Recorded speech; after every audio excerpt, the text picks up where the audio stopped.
أشهد أن لا إله إلا الله وحده لا شريك له وأشهد أن محمدا عبده ورسوله أما بعد فأعوذ بالله من الشيطان الرجيم بسم الله الرحمن الرحيم الحمد لله رب العالمين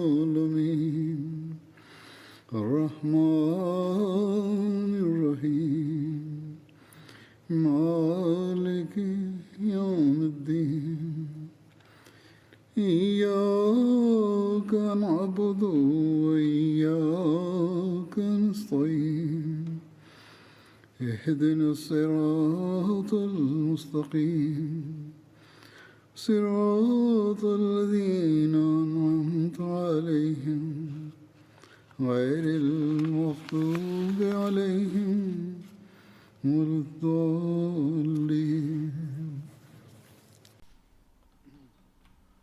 Ovih dana govorio sam o životu Hazreti Omer radijallahu anhu. S tim u vezi pričat ću i danas.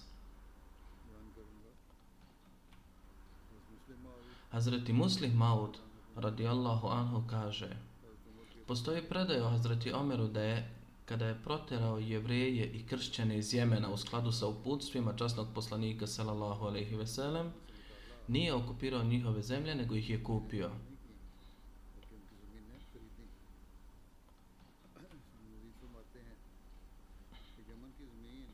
Dalje se navodi da jemenska zemlja koja je bila pod kršćanima i jevrejima bila je danak. Ali kada je Hazreti Omer radijallahu anhu uzeo tu zemlju od jevreja i kršćana i protjerao iz arapskog poluostrva, unatoč činjenici da je ta zemlja bila danak i u principu vlada se smatrala njenim vlasnikom, nije im otimao zemlju, već je nju kupio.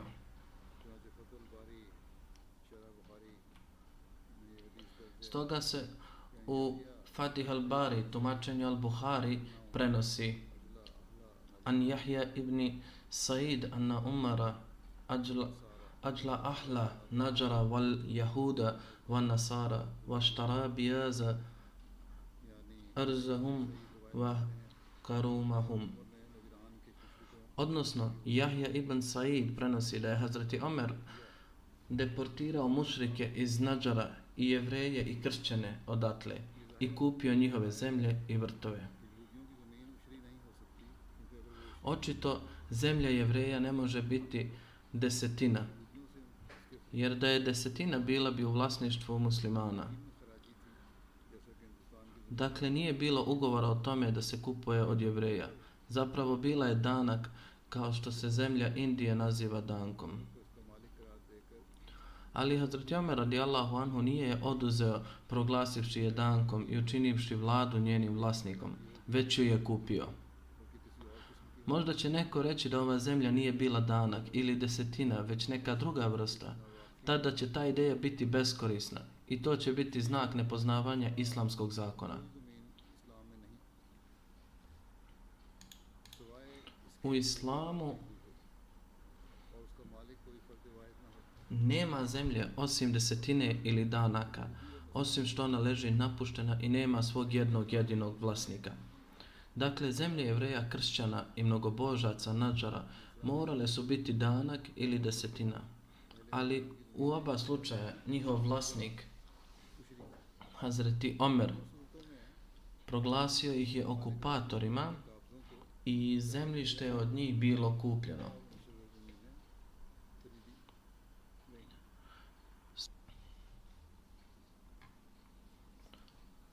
Spominjući zabranu porobljavanja u islamu, osim ratnih zarobljenika, Hazreti Muslih Maud kaže: Allah kaže: Turiduna araza dunija, što znači: o muslimani,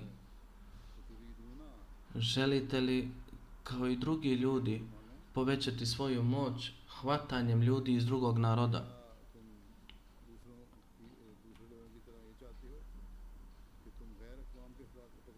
Wallahu yuridul ahira. Allah ne želi da vi krenete za dunjalukom. Umjesto toga želi vas uputiti do onoga što je najbolje za vas u pogledu ishoda. A na drugom svijetu omogućit će vam da zaslužujete Allahovo zadovoljstvo. A ova vam je naredba bolja u pogledu dobrog ishoda i Allahovog zadovoljstva, da ne zarobite ljude osim onih koji su zarobljeni tokom rata. U islamu nije dozvoljeno praviti zarobljenike bilo koje vrste, osim ratnih zarobljenika.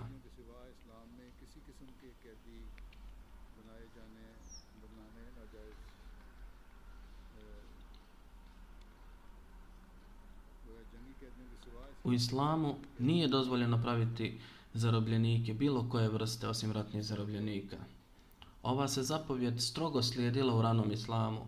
Jednom tokom halifata Hazreti Omera delegacija naroda Jemena mu je došla i poželila se da su ih prije islama zarobljavali kršćani bez ikakvog rata. Inače, bili smo slobodno pleme. Oslobodite nas od ovog ropstva. Hazreti Omer radijallahu anhu rekao je da se incident dogodio prije islama, ali ja ću ga uzeti na razmatranje. Ako ste u pravu, bit ćete odmah oslobođeni.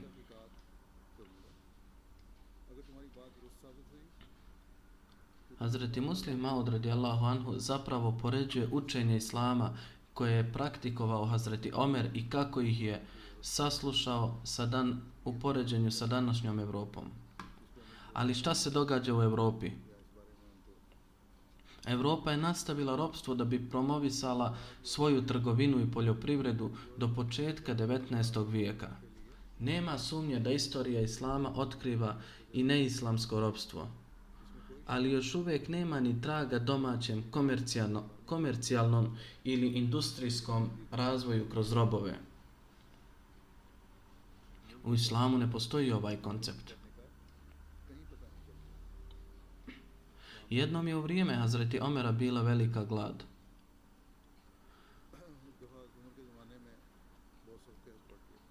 A u Medini i okolini vladala je jaka glad. Kada je zapuhao vjetar, prašina je odljetela poput pepela. Zbog toga je ova godina proglašena Amur Ramada, odnosno godinom pepela. Auf ibn Haris prenosi od svog oca da je ova godina dobila ime Amal Ramada, što znači godina pepela, jer je cijela zemlja postala crna i pretvorila se u pepeo zbog nedostatka kiše, a ovo je stanje trajalo 9 mjeseci. Hizam ibn Hišam prenosi od svog oca da su ljudi, kad su se vratili sa hadža 18. hidžretske godine, bili teško pogođeni. Suša se proširila u zemlji. Goveda su umirala i ljudi su umirali od gladi, sve dok ljudi nisu samljali trulu, koštanu srž u vodi i popili je. I počeli su kopati mišje rupe i vaditi sve što se u njima nalazilo. Prenosi se od Hazreti Ibni Omera da je Hazreti Omer bin Hatab napisao pismo Hazreti Amr bin Asu u Amu Ramadu. Bismillahirrahmanirrahim. Asi bin Asi, od Božije groba Omera, Amirul mu'minina, Bog te blagoslovio. Da li želite da vidite mene i one koji su sa mnom kako umirem? A vi ste živi i oni koji su sa vama su živi. Postoji li neko ko može pomoći? Pa je napisao 3 puta: pomoć, pomoć, pomoć. Hazreti Amr bin As je na ovo napisao: Bismillahirrahmanirrahim. Nema drugog Boga osim Allaha prema njegovom robu. Još malo sačekajte, brzo vam stiže pomoć. Šaljem vam karavan kamila, od kojih će prva biti s vama, a posljednja sa mnom.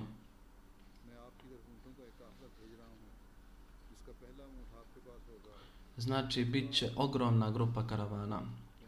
Hazreti Amr bin As, guverner Egipta, poslao je 1000 deva žita i namirnica, maslac, odjeća i drugih namirnica koje su bile dodatak.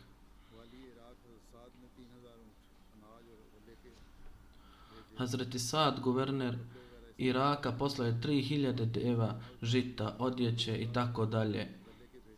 Guverner Sirije, Hazreti Amir Muavija, je poslao 2000 deva žita, odjeće i tako dalje koje su bile dodatak. Kada je stigao prvi karavan, Hazreti Omer bin Hatab rekao je Hazreti Zubeiru bin Avanu: zaustavite karavan i okrenite ga prema ljudima iz Badije. Oni žive po selima, dajte im prvo i neka ih dijele među sobom. Tako mi Allaha moguće je da nakon društva Allahovog poslanika sallallahu alejhi ve sellem niste dobili ništa bolje od ovoga.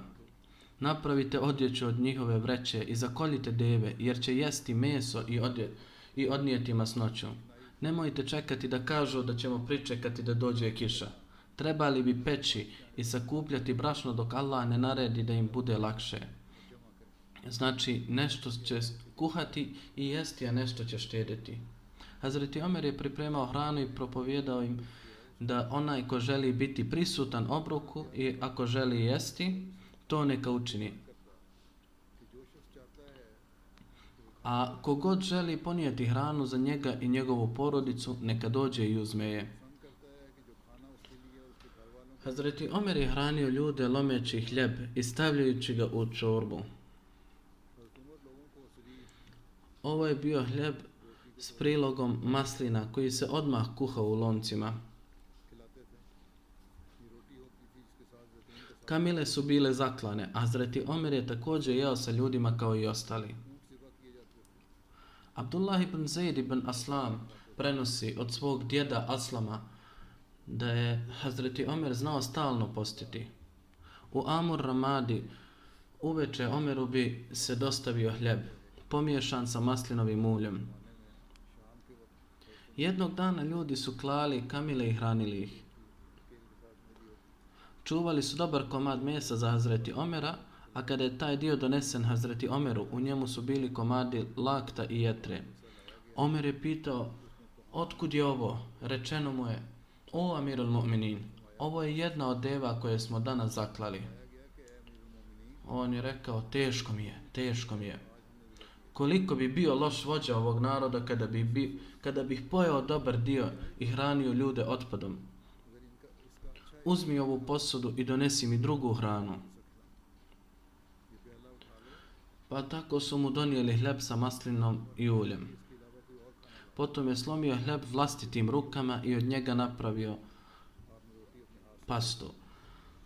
Zatim je pozvao svog slugu i rekao mu je: neka te Allah blagoslovi, ponesi ovu hranu čovjeku iz Smaka. Smak je vlastita bašta hurmi Hazreti Omera, koja se nalazila blizu Medine, i Hazreti Omer ju je uvakufio.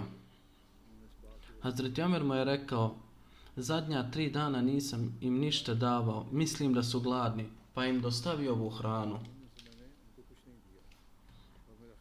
Od Ibni Omera se prenosi da je u danima gladi Hazreti Omer učinio jednu novu stvar koju nije učinio prije.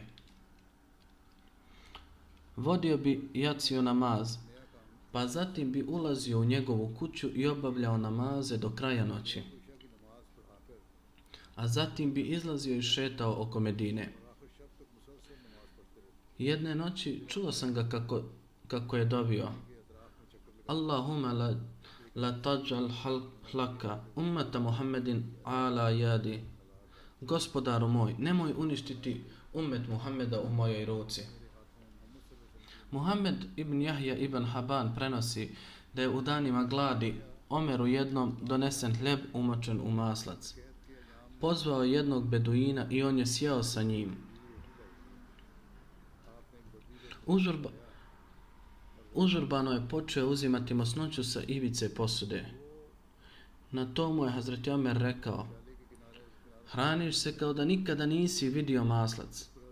Rekao je: sigurno već duže dana nisam jeo maslac ili masline i nisam ni vidio da je iko jede.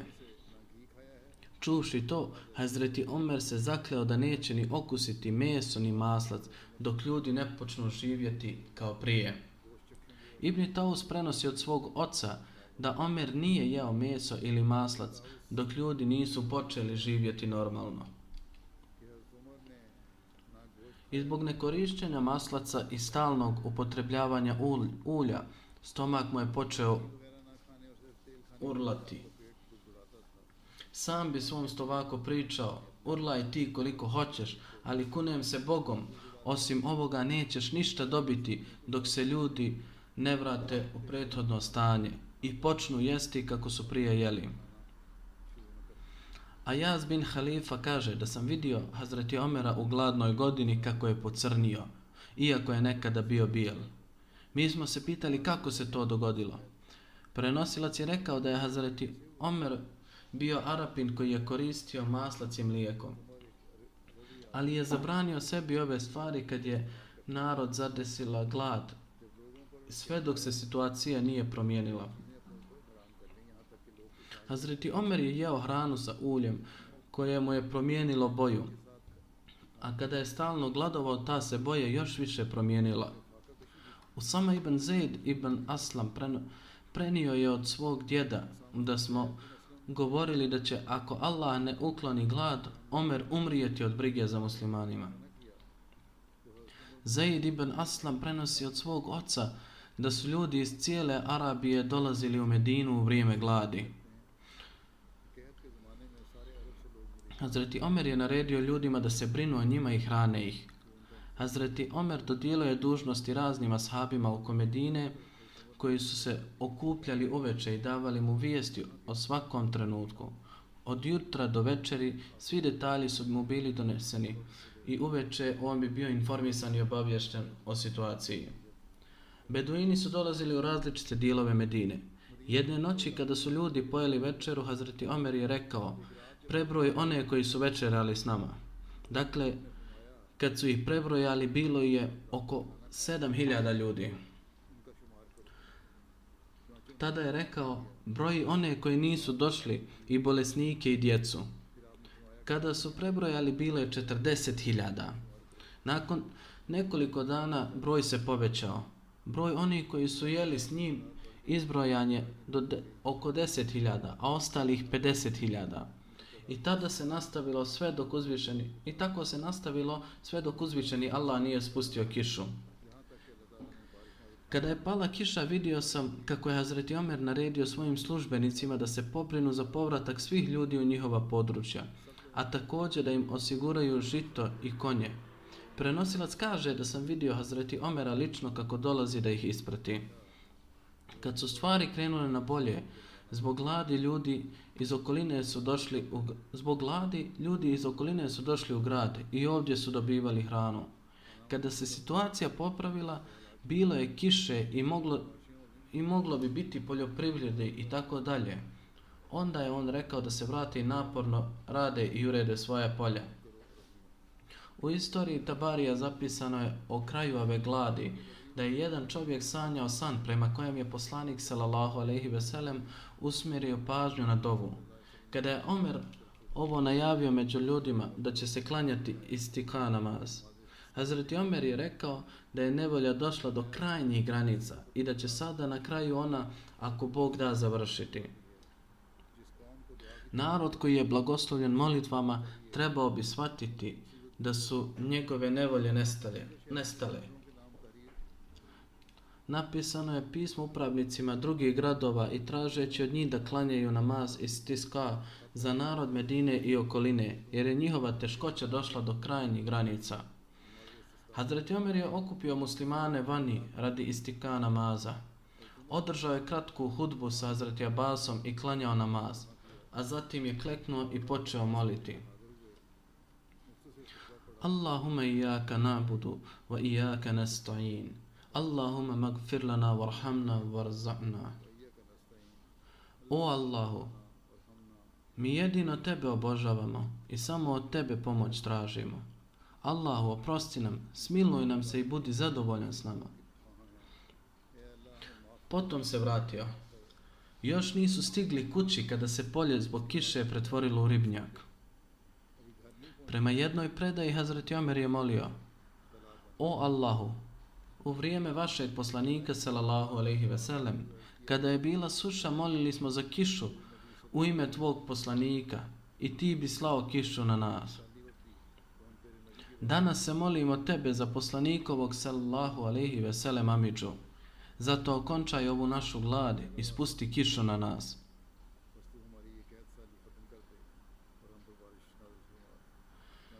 Dakle, ljudi još nisu napustili svoje mjesta kad je počela padati kiša. Abdullah ibn Ibrahim spominje kada je u poslanikovoj džamiji počela praksa polaganja seđada. U prošlosti su ljudi klanjali namaze na podu ili na blatnjovom mjestu. Prljavština bi im došla na čelu. Tada se pojavila praksa postavljana seđada. Od Abdullaha bin Ibrahima se prenosi da je prva osoba koja je postavila seđadu u poslanikovoj džamiji bila Omer bin Hatab. Ranije su ljudi čistili šaku o šaku kada su podizali glavu sa sežde. Na to je naredio postavljane seđada koje su donijete iz akika i postavljene u poslanikovu džamiju. Akik je također ime doline koje se proteže od jugozapada Medine do sjeverozapada na oko 150 km. U vrijeme Hazreti Omera poslanikova džamija je također proširana u 17. hidžretskoj godini. Prenosi se od Hazreti Abdullah ibn Omera da je u vrijeme poslanika sallallahu alejhi ve sellem džamija bila od opeke, od blata, čiji je krov bio od grančica palmi i lišća, a stubovi od palminih debla. Hazreti Ebu Bekr Siddiq radijallahu anhu ostavio je onakvu kakva je bila i nije je produžio ili promijenio. Hazreti Omer ju je obnovio i proširio, ali nije promijenio oblik i stil gradnje. Gradio je u sličnom stilu. Krov je ostao isti kao prije od palminog lišća. Dodao je samo drvene stubove. Hazreti Omer je završio izgradnju džamije u 17. hidžretskoj godini pod njegovim nadzorom. Nakon ovog proširenja, površina džamije povećala se sa 50 puta 50 metara na oko 70 puta 60 metara. Ova predaja pokazuje da je u vrijeme Hazreti Ebu Bekra poslanikova džamija ostala ista kao i u vrijeme poslanika sallallahu alejhi ve sellem, ali je obnavljanjem Hazreti Omera bila znatno proširena. Od Abu Saida al-Hudrije prenosi se da je Hazreti Omer naredio da se poslanikova džamija obnovi i da se preduzmu aranžmani za zaštitu ljudi od kiše. Međutim, crveno-bijeli ukras treba izbjegavati, jer upravo ukras tjera čovjeka da pati. Hazreti Omer je koristio štedljivost i sagradio džamiju u istom stilu kao nekada u vrijeme poslanika sallallahu alejhi ve sellem. Proširujući džamiju morali su uzeti susjedne kuće na sjevernoj, južnoj i zapadnoj strani. Neki ljudi su dobrovoljno darovali svoje zemljišta za džamiju, a za neke je Hazreti Omer morao usvojiti metod zajedničkog dogovora i novčani podsticaj, pa je morao kupiti nešto zemlje i dodati je džamiji.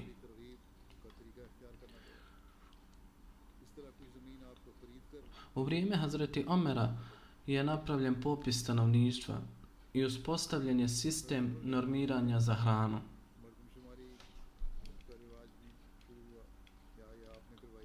Hazreti Muslim Maud radijallahu anhu pisao je o ovome u kontekstu kako je vođena islamska vlada i kakve su se promjene dogodile i koje su nove stvari stvorene u administrativnim poslovima.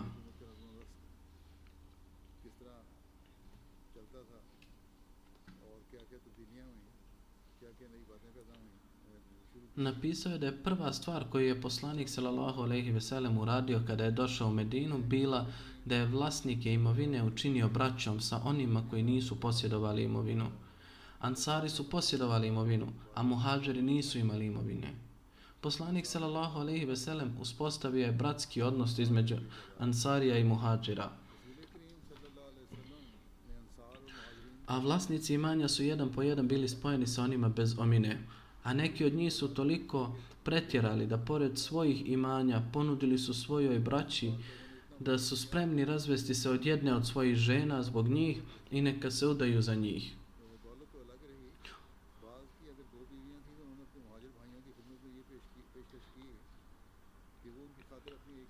Ovo je bio prvi primjer jednakosti koji je poslanik sallallahu alejhi ve sellem uspostavio kada je otišao u Medinu, jer je u Medini zapravo postavljen temelj vlasti. U to doba nije bilo puno bogatstva. Bio je slučaj da su se bogati i siromašni kombinovali na takav način da je svako mogao nešto pojesti. Tada je povodom bitke poslanik sallallahu alejhi ve sellem koristio ovu metodu, ali na drugom obliku. Uvidjevši ovu situaciju, poslanik sallallahu alejhi ve sellem rekao je: ko ima bilo šta, donesite i sakupite na jednom mjestu. Dakle, sve je donijeto i on je odredio obroke. Kao da je ovdje došla ista metoda da svi trebaju dobiti hranu dok je bilo moguće. I dok je bilo moguće, svi su jeli odvojeno, ali kada je to postalo nemoguće i postojala je opasnost da će neki ljudi ogladnjeti, poslanik sallallahu alejhi ve sellem je rekao: nije vama dozvoljeno da jedete odvojeno. Sada će svi dobiti jednaku hranu s jednog mjesta. Odlučeno je na osnovu prikladnosti. Nije uspostavljena ni jedna ideologija socijalizma ili komunizma.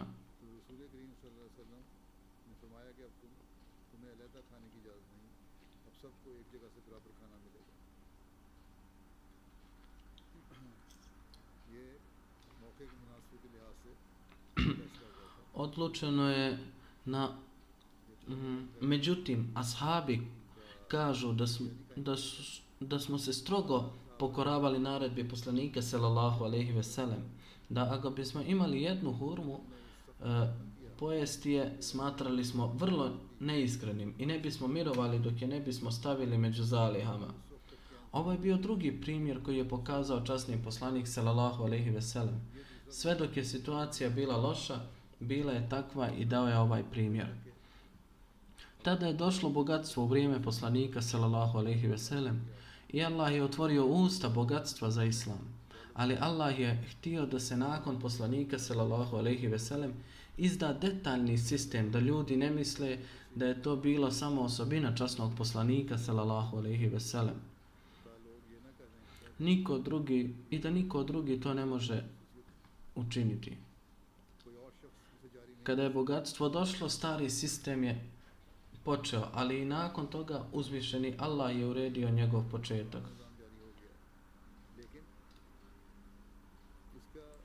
On je napisao, Hazreti Muslim Aud je napisao kako se to desilo.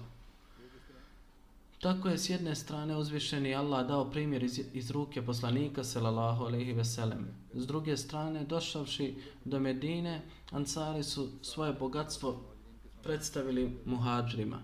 Muhadžiri su rekli: nismo spremni uzeti ove zemlje besplatno. Radit ćemo na tim zemljama kao poljoprivrednici i dat ćemo vam vaš dio. Ali ovo je bio izraz želje sa strane muhadžira. Ansari nisu oklijevali dati svoje imanja i to je isto kao da vlast nekome da hranu i on je ne prihvati. Ovo neće kriviti vladu. Reći će se da je vlada odredila obrok. Sada je do druge osobe hoće li to uzeti ili ne. Na isti način Ansari su dali sve. Druga je stvar koju muhadžiri nisu uzeli. U stvari, poslanik sallallahu alejhi ve sellem započeo ovo djelo u svom životu. Čak i kada je kralj Bahreina postao musliman, uputio ga je da oni koji u njegovoj zemlji nemaju zemlju za život, da se daje po 4 dirhema, da im se daje po 4 dirhama i odjeću svakom od njih, kako ne bi bili gladni i goli. Nakon toga, bogatstvo je počelo teći među muslimanima.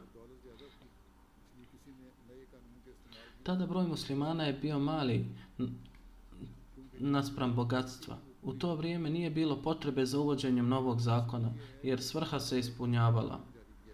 Princip je da zakon treba donijeti kada postoji opasnost, a kada nije vlada smije donijeti zakon ili ne. Tada je uslijedio drugi detalj onoga što sam upravo počeo govoriti. Eto tako je nastao ovaj sistem nakon poslanika sallallahu alejhi ve sellem. Kada je poslanik sallallahu alejhi ve sellem preselio i muslimani su se počeli širiti u različite dijelove svijeta i nemuslimani su se pridružili islamu, Arapi su bili poput grupe ili jedne nacije i među sobom su uspostavili jednakost. Kada je islam stigao do različitih dijelova i u islamu su se počeli pridruživati različite nacije, postalo im je vrlo teško upravljati sredstvima za život. Konačno, Hazreti Omer je izvršio popis svih ljudi i uspostavio sistem racioniranja koji se nastavio do vremena Benu Omeija.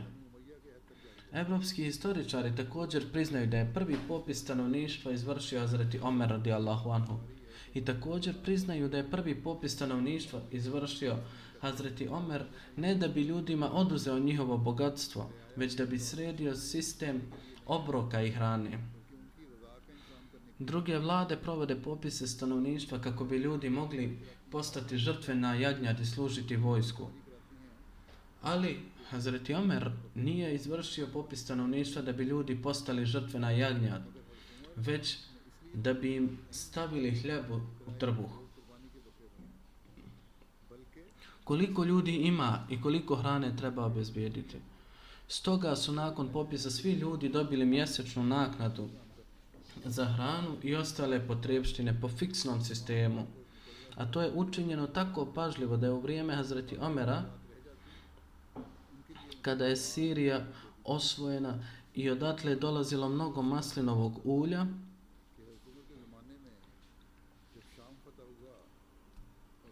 svi su počeli dobivati maslinovo ulje. Jednom je rekao ljudima da mu se od korištenja ulja nadima stomak. Sam Omer je koristio te masline. Koristio ih je jer je dobivao kao i ostali. Rekao je da kada koristi ulje, stomak mu se više nadima. Dozvolite mi da uzmem maslac iz reznice u istoj vrijednosti. Trebao bih uzeti maslac u istoj vrijednosti maslina, jer masline nisu dobre za moje zdravlje. Ovo je bio prvi korak u islamu da se zadovolje potrebe ljudi. I jasno je da ako se uspostavi ovaj sistem, nema potrebe za drugim sistemom, jer će vlada biti odgovorna za potrebe cijele zemlje.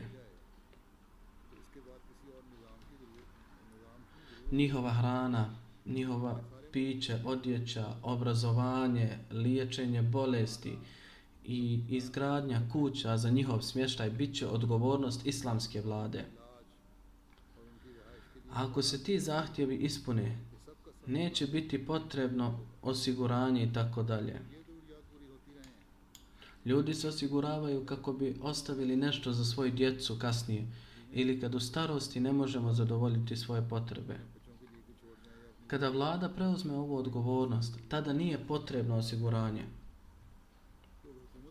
Dalje Hazreti Muslih Maud piše, ali oni koji su kasnije došli počeli su govoriti da ovo potpuno zavisi od kralja.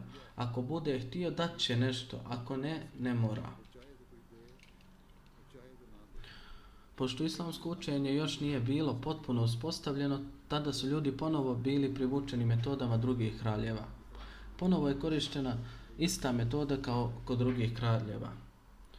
Što se tiče pružanja hrane i odjeće za svaku osobu islamske vlade, Hazreti Muslih Maud dodaje, islamska vlada, kada je postala vlasnik imovine, pobrinula se za hranu i odjeću svake osobe. Pa kako je rečeno da je u vrijeme Hazreti Omera, kada je sistem bio dovršen, prema učenju islama odgovornost za hranu i opskrbu bila je na vladi i odgovorno je izvršila svoju dužnost.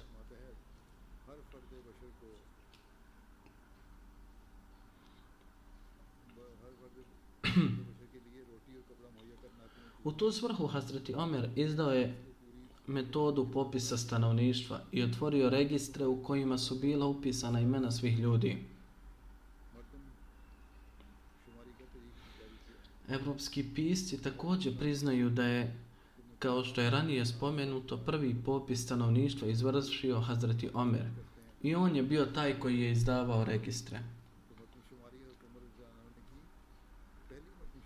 Razlog ovog popisa bio je da se svima obezbijedi hrana i odjeća, a vlada je trebala znati koliko ljudi ima u ovoj zemlji. Danas se kaže da je Sovjetska Rusija obezbijedila hranu i odjeću za siromašne. Međutim, ovu vrstu ekonomskog sistema prvi je uveo islam u praksi. U vrijeme Hazreti Omera radijallahu anhu imena ljudi svakog naselja, sela i grada bila su upisana u registran. Imena svake žene i njezine djece i njihov broj je bio upisan u matičnoj knjizi. A zatim je za svaku osobu postavljeno ograničenje hrane kako bi oni koji su manje jeli mogli živjeti, a oni koji su jeli više mogli živjeti kako žele. Historija kaže da u početnim odlukama Hazreti Omera radijallahu anhu djeca koja su bila dojena nisu bila zbrinuta i tek bi počeli dobijati pomoć u obliku žitarica i tako dalje nakon prestanka dojenja. Kao što sam spomenuo u prethodnoj hudbi, jedne noći je Hazreti Omer patrolirao kako bi saznao stanje naroda. Tada je beba došla plačući iz šatora. Hazreti Omer je tamo ostao, ali beba je plakala, a majka ga je tapkala da bi zaspala. Kada je bilo prekasno, Hazreti Omer je ušao u šator i pitao ženu: zašto ne dojiš bebu? Koliko dugo već plače? Žena ga nije prepoznala. Mislila je da je on neki običan čovjek, pa je odgovorila: zar ne znaš, Omer je odlučio da djeca koja doje neće dobiti hranu. Mi smo siromašni, živimo siromašno. Prestala sam davati bebi mlijeko kako bi i on mogao dobiti hranu iz riznice. Ako plače, to je na Omerovoj duši koji je donio takav zakon. Hazreti Omer odmah se vratio i s velikom tugom počeo govoriti: o Omere, Omere, ne znaš koliko je djece odvojeno od dojenja zbog ovog zakona i koliko si oslabio sljedeću generaciju. Sada ti si odgovoran za sve ove grijehe. Rekavši to, otvorio je vrata riznice i na leđima podigao vreću brašna. Neko je rekao: daj mi, ja ću ponijeti tu vreću. Hazreti Omer je rekao: ne, ja sam kriv i sada je neophodno da snosim posljedice. Tako je ženi dostavio vreću brašna i naredio je sutradan da se odvoji žito od dana rođenja djeteta, jer je njenoj majci koja je doji potrebno više hrane.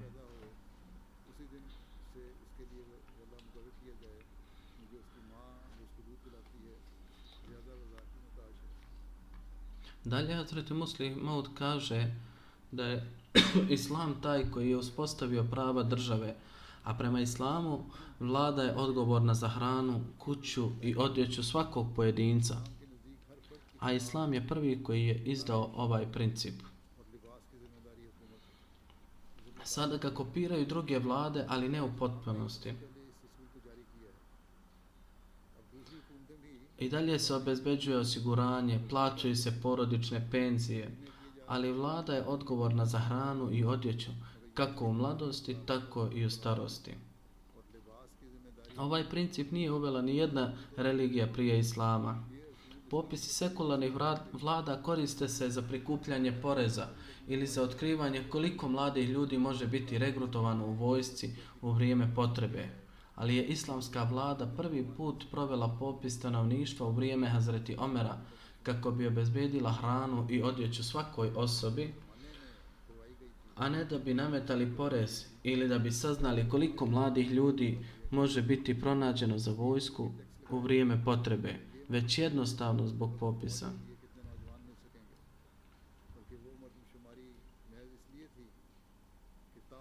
Nije bilo sumnje da je popis izvršen u vrijeme poslanika sallallahu alejhi ve sellem, ali u to vrijeme muslimani nisu imali vladu. Svrha popisa bila je jednostavno utvrđivanje broja muslimana. Prvi popis stanovništva za vrijeme islamske vladavine bio je u vrijeme Hazreti Omera i vršen je kako bi se svakom pojedincu osigurala hrana i odjeća. Ovo je važna stvar da se u cijelom svijetu uspostavi mir i samo izgovaranje prijavite se, razmotrit će se, ne može tolerirati ponos svakog čovjeka. Prijave treba pozvati, a zatim razmotriti. Zato je Islam odabrao ovaj princip da su hrana i odjeća odgovornost vlade i dobit će ih svi bogati i siromašni, čak i ako je neko milioner, čak i ako je daje nekome drugome, tako da niko ne osjeća da se smatra inferiornim. Ako i bogati to dobiju, onda će i oni, ako su pobožni, dati onima u potrebi, umjesto da to iskoriste. U vrijeme Hazreti Omera zemlje su bile podijeljene na provincije. Hazreti Omer je 20. hidžrske godine podijelio okupirane zemlje u 8 provincija kako bi se olakšale administrativne stvari. Broj 1 Meka, broj 2 Medina, broj 3 Sirija, 4 Džazira, 5 Busra, 6 Kufa, 7 Egipat i broj 8 Palestina. Tada je u njegovo vrijeme formirana šura.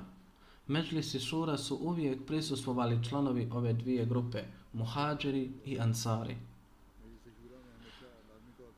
Ansari su također bili podijeljeni u 2 plemena, Aus i Harađ, pa je bilo potrebno da ove dvije porodice učestvuju u međlisi šura. U ovoj šuri su bili prisutni Hazreti Omer, Hazreti Ali, Hazreti Abdul Rahman bin Auf, Hazreti Muaz bin Džabal, Hazreti Abi bin Kab, Hazreti Said bin Sabid. Način održavanja sastanka bio je takav da je propovjednik obavljao as-salatu džamija, odnosno svi ljudi bi se trebali okupiti na namaz. Kada su se ljudi okupili, Hazreti Omer je u poslanikovu džamiju klanjao 2 rekata. Nakon namaza popeo bi se na mimber i održao hudbu i raspravljalo se o raznim predmetima. U običnom i svakodnevnom poslovanju odluke ovog vijeća smatrale su se dovoljnim, ali u važnim stvarima održavali su sastanak muhađira i ensarija, a stvari su bile odlučene konsenzusom. Uređenje ureda za plaće, vojske i imenovanje radnika, sloboda trgovine i drugih naroda i procjene poreza, uglavnom, i još niz pitanja koje su se riješile pojavljivanjem šure. Međlisi šura se često sastajao kad bi se pojavile posebne potrebe.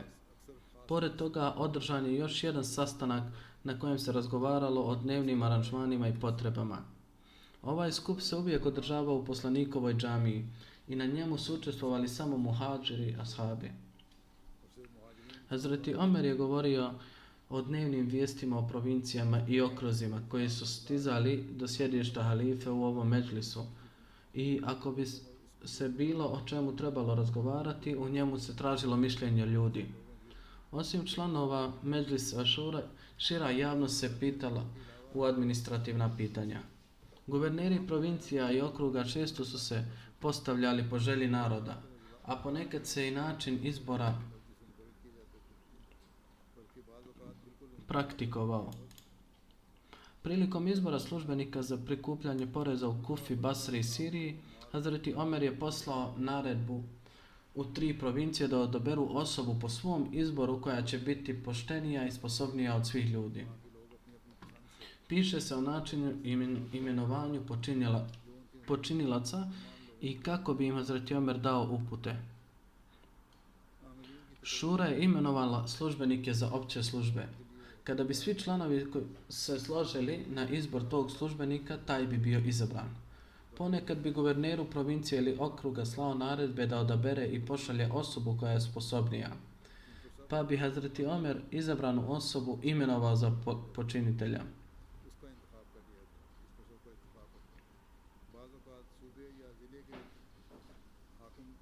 Hazreti Omer je počiniteljima određivao veće plate. To je također bila velika mudrost, tako da ti ljudi mogu pošteno raditi svoj posao bez imalo pohlepe. Hazreti Omer je savjetovao službenicima da se sjete da vas nisam poslao kao bogatu i strogu osobu, već kao imama, kako bi vas ljudi slijedili. Ispunite prava muslimana. Ne mučite ih tako da budu poniženi. Nemojte davati kazne, već pokušajte da ispunite pravdu. Nemojte nikoga nepotrebno hvaliti, jer će zaglaviti u iskušenja. Ne držite vrata uvijek zatvorena za njih, da ne bi jaki pojeli slabe. Ne dajte sebi superiornost ispred nikoga, jer je to okrutnost prema njima. Osoba koja je imenovana za počinitelja obećava da neće jahati turskog konja, neće nositi providnu odjeću, neće jesti prosijano brašno, neće postaviti vratara na vrata. Uvijek će držati vrata otvorena za one koji su u potrebi. Ova uputstva su bila za sve počinitelje i pročitana su u javnosti. Nakon imenovanja amila izvršena je provjera njihove imovine. Ako bi došlo do izvanrednog poboljšanja financijskog stanja počinitelja i ne bi mogao dati zadovoljavajuće objašnjenje, bio bi kažnjen i višak bogatstva bi bio vraćen u riznici.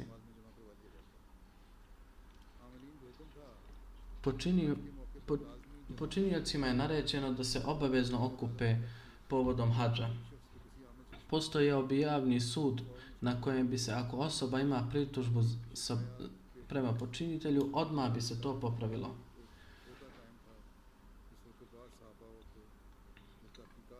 Postojala je jedna funkcija u vezi s istragom žalbi počinilica u kojoj bi stariji ashabi koji bi išli na istragu, a ako bi pritužba se dokazala istinitom, onda bi počinitelji odgovarali. Osvrćući se na ponašanje Hazreti Omera u vezi s pritužbama protiv guvernera, Hazreti Muslim Maud piše da je ovo slučaj Hazreti Omera.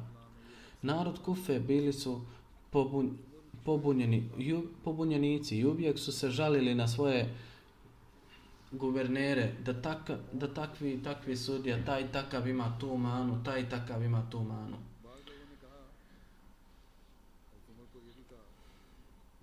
Hazreti Omer bi promijenio službenike u njihovim pritužbama i imenovao druge službenike i poslao ih. Neki ljudi su rekli Hazreti Omeru da ova metoda nije ispravna, tako će se i dalje mijenjati i žalit će se. Ne biste trebali mijenjati guvernere uvijek iznova, ali Hazreti Omer je rekao da će nastaviti mijenjati službenike sve dok se ljudi iz Kufe ne umore.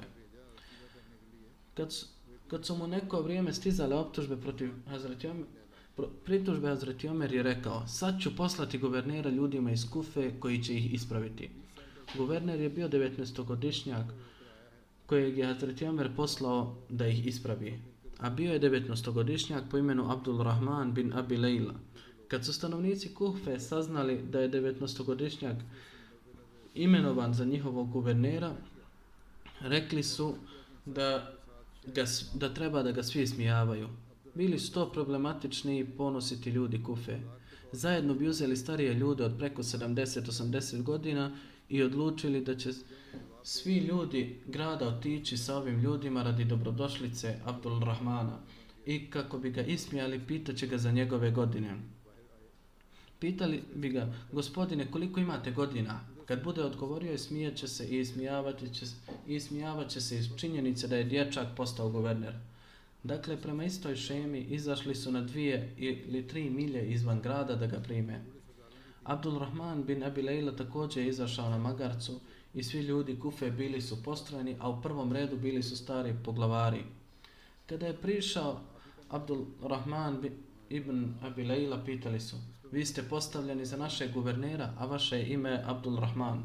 Rekao je da. Jedan od njih, vrlo star, prišao je i rekao: gospodine, koliko imate godina? Abdul Rahman je rekao: moje godine možete procijeniti moju dob iz činjenici da kada je poslanik sallallahu alejhi ve sellem poslao Usamu ibn Zejda kao vođu 10.000 ashaba, uključujući Ebu Bekra i Omera, tada je, koliko je Usama imao godina, naspram tome ja sam godinu dana stariji od njega. Čim su to čuli kao da je pala rosa, svi su uzmaknuli, posramljeni i rekli su, sve dok je ovaj dječak ovdje, pripazite da ne govorite, inače će vam se koža pokidati. Tako je vladao dugo vremena i stanovnici Kufe nisu mogli govoriti protiv njega. Zatim je sistem prihoda. Nakon osvajanja Iraka i Sirije, Hazreti Omer je svoju pažnju usmjerio na upravljanje porezima i zemlje koje su kraljevi nasilno oduzeli lokalnom stanovništvu i davali dvorjanima i plemićima, vraćeni su lokalnom narodu. S obzirom da su Arapi koji su raštrkani u ovim zemljama neće obrađivati, to jest Arapi koji su tamo neće obrađivati tu zemlju. Prednost toga je bila što Arapi nisu bili upoznati sa poljoprivrednim iskustvom lokalnog stanovništva, koji imao je svoj način poljoprivrede, pa je naredio da oni koji su došli s polja neće se baviti poljoprivredom, već će se poljoprivredom baviti samo lokalni ljudi. Nekada se ljudima uzimao harač na silu. Hazreti Omer je nakon formiranja pravila o harađu, odnosno porezu, također ublažio način prikupljanja i izvršio nove amandmane. Jako se brinuo o zimimima, odnosno građanima nemuslimanima. Tokom prikupljanja harača pitao bi ljude da nije bilo zloupotrebe. Tražio je mišljenja nemuslimanskog stanovništva, koji je bilo Persijci i kršćani, i uvažavao je njihove stavove. Za razvoj poljoprivrede Hazreti Omer je rekao o nenaseljenim zemljama da će ih posjedovati kogod ih naseli. Za to je određeno razdoblje od 3 godine. Osnovan je odjel za navodnjavanje koji je također izdavao kanale i pripremao ribnjake, tako da je se poljoprivreda poboljšala. Ovo su samo neke stvari koje sam nabrajao i nastavit ćemo govoriti o Hazreti Omeru. Također bih želio objaviti da je napravljena Ahmedija enciklopedija od strane Centralnog odjela za arhive i istraživački centar koji ću danas pokrenuti. Na njemu se počelo raditi prije nekog vremena i milošću uzvišenog Allaha ova web stranica je sada dostupna na internetu članovima džemata.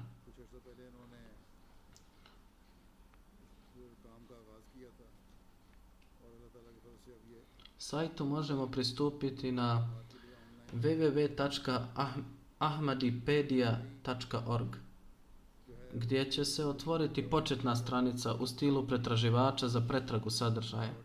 Vrlo je jednostavan i lak za upotrebu. Daju se osnovne informacije o džematskim knjigama, ličnostima, događajima, vjerovanjima i zgradama.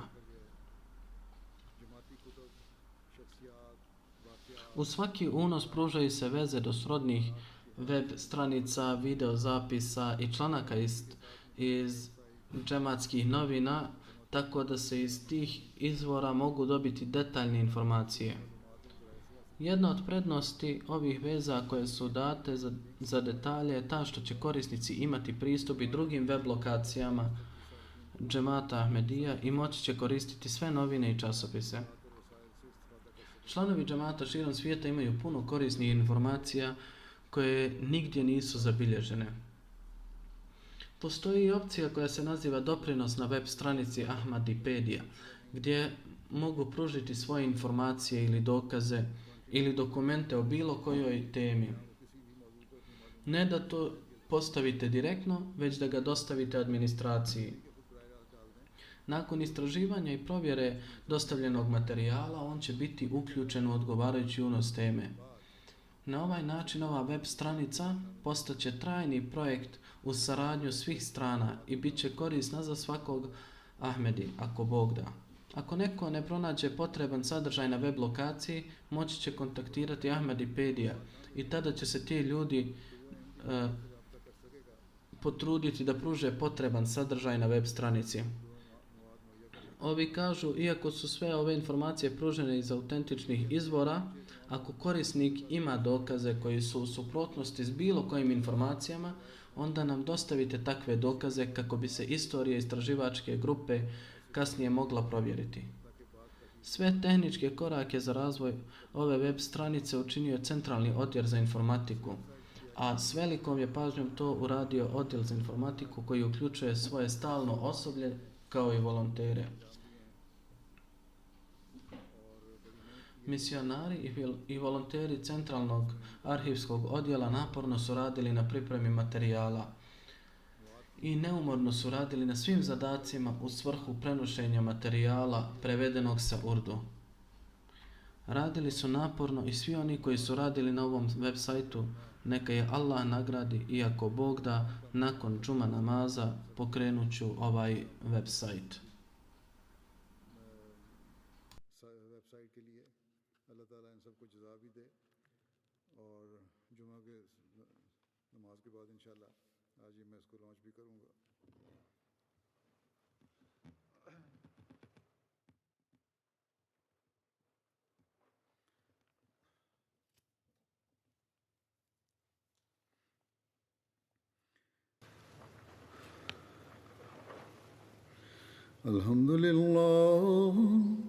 الحمد لله نحمده ونستعينه ونستغفره ونؤمن به ونتوكل عليه ونعوذ بالله من شرور أنفسنا ومن سيئات أعمالنا من يهده الله فلا مضل له ومن يضلل فلا هادي له ونشهد أن لا إله إلا الله